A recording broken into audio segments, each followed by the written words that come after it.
chairman of E3G, a climate think tank. He was also government advisor on climate change between 2006 and 2012. Tom, do we have you? There we go. Do you know what? Alex, I think you do. Yeah, we are. You didn't lose me. I don't think you found me. That sounds like today's show, quite frankly. And so I'm going to observe there's a very high beard count among my guests today. Is this all about facial insulation ready for the winter? Well, this was about COVID. It was my protest against lockdown was to grow my beard when we had the first lockdown. Actually, what's happened since is I've had lots of encouragement to maintain it, so it may stick.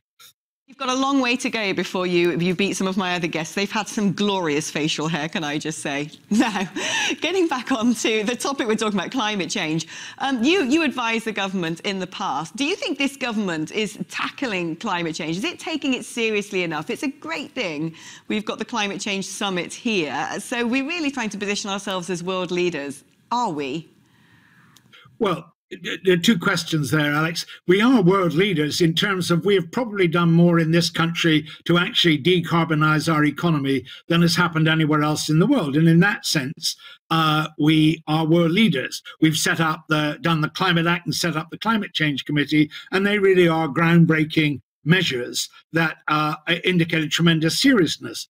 But we're not delivering on the promises we've made. And this government has really now come under sustained criticism throughout the course of this year for not actually coming forward with concrete plans to do all the things it's promised to do. And that's undermining its ability to give a lead at the very important meetings in Glasgow at the end of this year.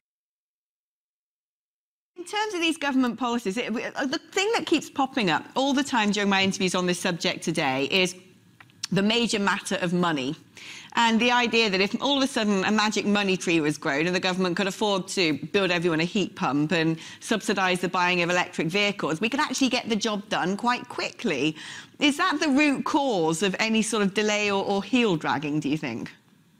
No, I don't think it is. I think there's buckets and buckets of capital looking for opportunities and not able to find enough projects to invest in decarbonising our economy because there's no confidence in the government's policy. So it's not the absence of money that's the real barrier to it. It's very inconsistent signalling from the government that's really become a very great barrier to doing the things we know we could do would be smarter, cleaner, better for our health as well as for the climate, and actually deliver real economic benefits as well as the climate benefits.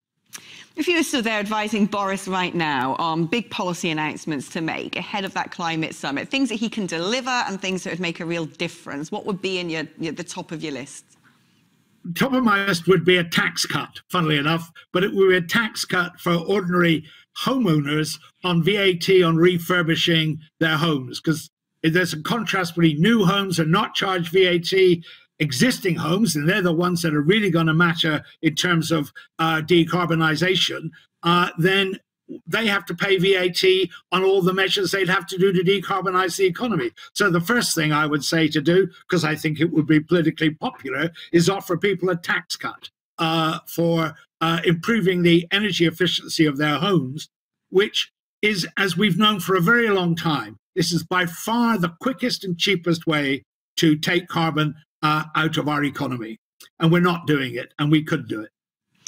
Do you think there's a bit of an issue when it comes to climate activists? I mean, right now we've got Extinction Rebellion graffitiing things and dancing like weirdos and blocking roads, and people get really quite annoyed by that.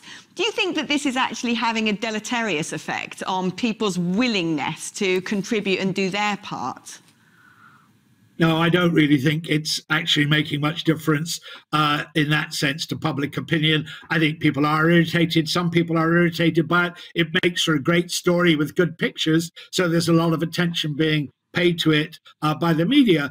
But the reality is they're only reflecting a very deep and broad public anxiety about climate change, particularly, I think, reinforced this year with all the pictures we've been seeing about floods and droughts and fires all over the world, the hurricane we've just seen the pictures of in Louisiana. I think they're simply reflecting that public anxiety. Now, you could argue about the way they're doing it, but I don't think you should underestimate the fact that there's such, in a sense, as we saw the last time they were protesting, such a lot of public acceptance of what they're doing, that's because the public shares their sense of urgency and anxiety. And if you were under 40, you'd understand a bit more, I think, why those younger people feel so concerned about it. They're going to be living with any failure we have to deal with climate change.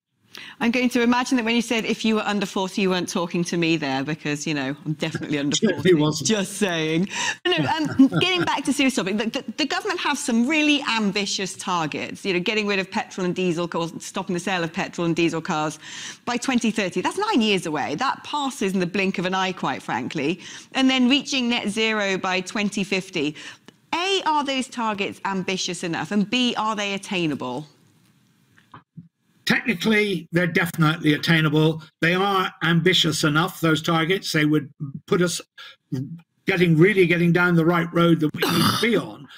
They're technically available. They're also economically available. But there are real political problems which this government, I suspect any other government, would want to sort of somehow shy away from, because you have to choose which lobby to support, which lobby to deny. And governments hate that sort of thing. They try and do a bit of everything so that everybody's pleased. And the net result is they don't do enough of the things that really matter. And the things that really matter are putting in the infrastructure for electric vehicles, for instance. They are going faster on deploying the renewables.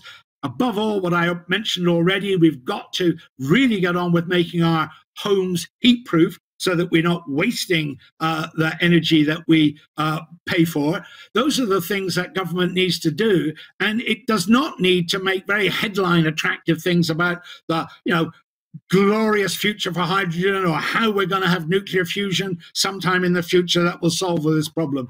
We need to get on with doing the things we know how to do now and just doing them faster and more systematically.